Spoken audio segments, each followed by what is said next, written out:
Vay. Ey kim? Vay dura köşümü giydim. Yerimin sana ayttım aygı. Yatıp bilmedin mi aygı? Sen ne için aynanı kakkan. Hayran kalaymalar telefonu çan gedeymeler. Bilyene sensiz onu bilmeyeceğimi, beyla bana bilmeyeceğimi, sensiz gidebilmeyeceğimi. Gelin mi? Aylenen gördüğünden hanonla gittik. Aylenen'inki yerlinden. Neme kızın tuttu mu? Onu neme gülen özün sen durabilmedin mi canım? İsteyen mi? Nemeden başlayın canım? Yukarı aşak mı? Düşünebilmedim canım ya eylak mı? Seni ben nekili söylenimi bilen misin canım? Kalır sana ayağım onu harekete başlayın sat. Oh yes.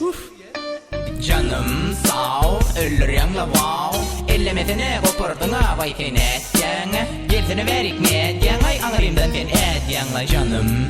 Lübiş minya aylanayım sen demmelinden yaman ervettin yen seninden. Görebilime diyebilime edebilime onna men nemedin.